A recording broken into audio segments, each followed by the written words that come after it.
porque ela precisa de estruturas para conseguir absorver a água e os nutrientes para depois emitir as folhas. Apesar desse crescimento ser em conjunto, as raízes acabam crescendo um pouco mais para poder compensar isso daí, para ela conseguir se alimentar e crescer.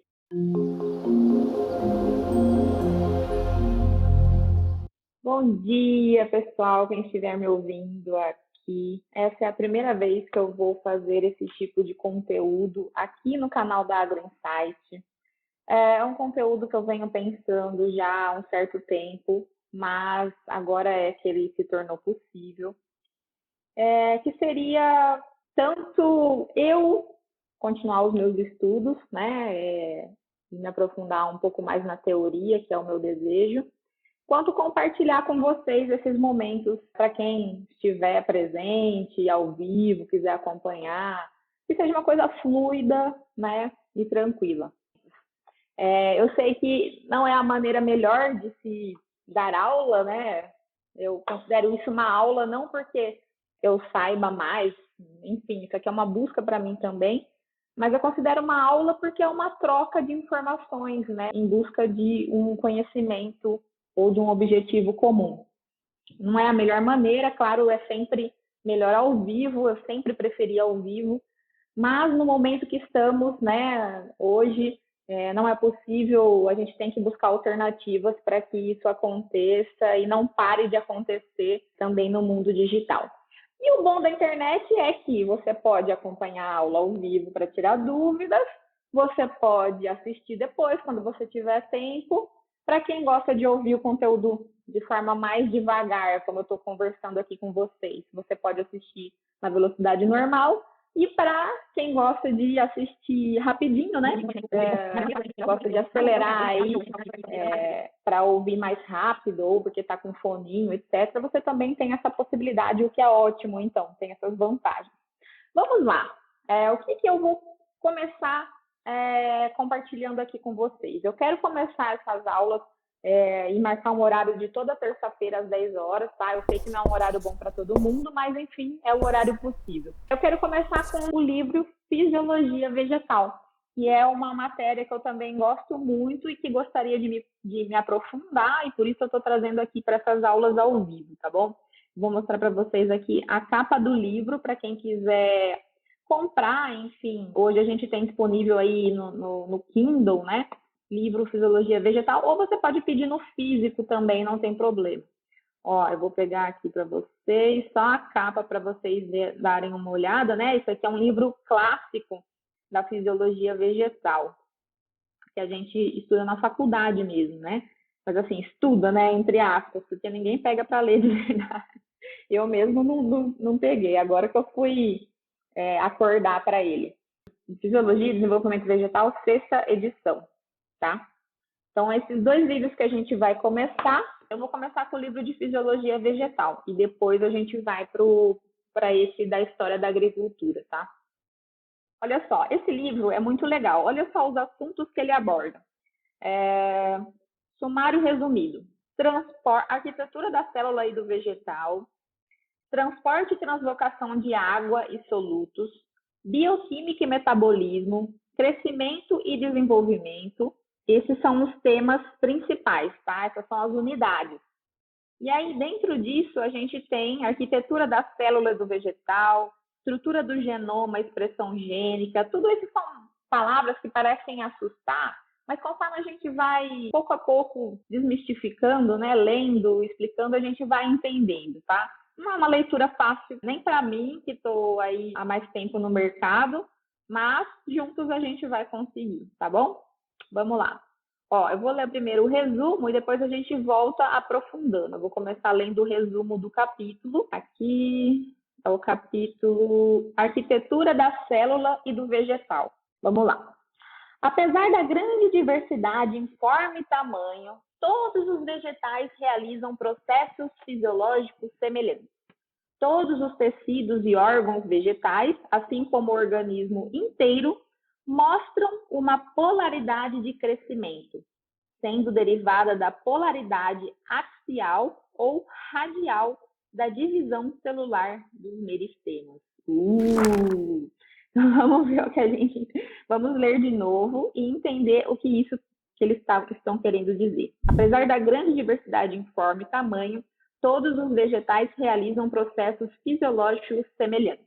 Ou seja, todos os vegetais, apesar deles serem árvores, apesar deles serem monocotiledôneos ou dicotiledôneos, ou mais simples ou mais complexos, todos eles realizam processos fisiológicos semelhantes, tá? É a mesma coisa que a gente falar dos animais. Os animais têm o ser humano, tem enfim, os pássaros, os cachorros, todos eles também têm processos fisiológicos semelhantes, porque eles são animais, tá? Bom, todos os tecidos e órgãos vegetais, assim como o organismo inteiro, mostram uma polaridade de crescimento, sendo derivada da polaridade axial ou radial, da divisão celular dos meristemas. O que são meristemas? Meristemas são pontos de crescimento na planta. Então, é dos meristemas que a planta cresce, sendo o meristema de cima, né, quanto os meristemas de baixo, ou seja, tanto o crescimento das folhas quanto o crescimento das raízes. Então, ele está falando aqui que os vegetais eles crescem a partir da polaridade, ou seja, do meristema de cima e do meristema de baixo. Então, a planta ela apresenta esse crescimento. A gente sabe que primeiro ela vai crescer as raízes, né? Porque ela precisa de estruturas para conseguir absorver a água e os nutrientes para depois emitir as folhas. Apesar desse crescimento ser em conjunto, as raízes acabam crescendo um pouco mais para poder compensar isso daí, para ela conseguir se alimentar e crescer. Depois as folhas e começar a fazer fotossíntese e tudo mais, tá? Processos vitais das plantas. Princípios unificadores. Todas as plantas convertem a energia solar em energia química. Elas usam o crescimento em vez da motilidade para obter recursos. Têm sistemas vasculares, possuem estruturas rígidas e apresentam mecanismos para evitar a dessecação em ambientes terrestres. Ela se desenvolve a partir de embriões sustentados e protegidos pelos tecidos da planta-mãe. Então, vamos voltar. Todas as plantas convertem a energia solar em energia química. O que isso quer dizer? Isso quer dizer exatamente a fotossíntese, né? Então, a fotossíntese é o processo de transformar essa energia que vem do sol em energia química, ou seja, energia elétrica. Quando a gente fala de química, a gente está falando de eletricidade, elétrons, né? Então, ela transforma essa energia solar em energia química. E esses elétrons é que vão estar dentro da planta, né, interagindo, formando as moléculas, levando energia de um ponto para outro. Então, é assim que ela obtém energia, tá? Elas usam o crescimento em vez da motilidade para obter recursos. Têm sistemas vasculares, possuem estruturas rígidas e apresentam mecanismos para evitar a dessecação em ambientes terrestres. Então, elas usam um crescimento em vez da motilidade. O que isso quer dizer? Para obter recursos, né? Os animais, eles têm a mobilidade a seu favor. Então, quando eles querem obter recursos, quando eles precisam, têm necessidade fisiológica de se alimentar, de, enfim, sobreviver, eles vão utilizar a sua mobilidade e pernas para obter esses recursos. Agora, as plantas não, elas não conseguem, obviamente, né, andar. Então, o que elas fazem? Elas crescem para obter os recursos. Então, é por isso que a gente ouve falar que as plantas crescem para buscar os nutrientes, que é, na verdade, um movimento também muito estudado na fertilidade do solo. Então, se a planta sente que tem um determinado nutriente, uma concentração de nutriente ali, como que ela vai obter esse recurso? Ela vai crescer as raízes até encontrar este nutriente. É dessa maneira que ela obtém recursos, tá? Agora, como que ela sente que ali tem uma concentração? Isso é uma pergunta muito interessante, não é? Pode ser que a gente consiga descobrir isso ao longo da leitura desse livro ou em outros livros. Então, elas têm sistemas vasculares, né? E possuem estruturas rígidas e apresentam mecanismos para evitar a dessecação. Então, sistema vascular, se a planta ela não tem, assim como nós, né? Então, para que essa seiva elaborada, para que a água, os nutrientes cheguem até a folha, obviamente que ela precisa de encanamento, né? De canos, né? Que transportem esses solutos aí para cima, para baixo, para um lado, para o outro, e estruturas rígidas, porque imagina, ela já não tem mobilidade, né? Então, como que ela ia sustentar todo esse encanamento se não fosse uma estrutura rígida? Ela precisa para que a água consiga subir, principalmente por capilaridade, tá? E ela tem, então, mecanismos para evitar a dessecação em ambientes terrestres, né? Que a gente conhece como, principalmente, os estômatos, né? Os estômatos são um mecanismo bastante estudado em que a planta abre e fecha para fazer essas trocas gasosas, enfim. Ela se desenvolve a partir de embriões sustentados e protegidos pelos tecidos da planta-mãe. Ah, tá, certo. É a semente, está falando da semente, né? Então, as plantas se desenvolvem a partir de embriões. Então, a semente, ela já é um embrião, né? Ao contrário do ser humano, em que a gente precisa ali da fecundação e tudo mais, né? A semente, quando ela é formada, ela já é um embrião vivo, mesmo estando ali na planta-mãe. Então, a planta-mãe, na verdade, ela faz uma semigestação externa, né? Tem o começo da gestação ali dentro da semente, formando um embrião, e esse embrião, então, vai cair no solo, vai ser transportado e tudo mais, e ele vai continuar o seu desenvolvimento, a sua gestação, quando ele entrar em contato, então, com água ou com algum micro-organismo que vai dissolver ali a barreira que impede a planta de germinar, né? Enquanto isso, esse tecido que a planta se nutre é os tecidos da planta-mãe, ou seja, a planta-mãe é que desenvolveu aqueles tecidos, né, que é o tegumento da semente que a gente vê ali, para que a planta sobreviva sem raiz, né? Que ela consiga nos primeiros dias ali sobreviver, germinar, terminar a sua geração e conseguir emitir as primeiras raízes para assim conseguir se desenvolver por conta própria. É muito semelhante ao processo dos animais, na verdade. A gente tem a gestação, o nenê quando nasce ali, ele não é totalmente independente, ele precisa também do alimento da planta-mãe, né, da mamãe, para poder terminar o seu crescimento aí e depois se tornar uma criatura independente, né? Vamos agora, então, para a classificação das plantas e ciclos de vida, tá? A classificação dos vegetais tem como base as relações evolutivas e os ciclos de vida das plantas alternam-se entre gerações diploides e haploides. Aqui está me mandando ir para a figura 1.1. A classificação dos vegetais tem como base as relações evolutivas. Olha só. Então, primeiro, a classificação das plantas, lembre-se da frase, é baseada no processo evolutivo. Então, o que isso significa? Que os reinos das plantas, eles são classificados de acordo com que elas foram evoluindo ao longo do tempo, tá?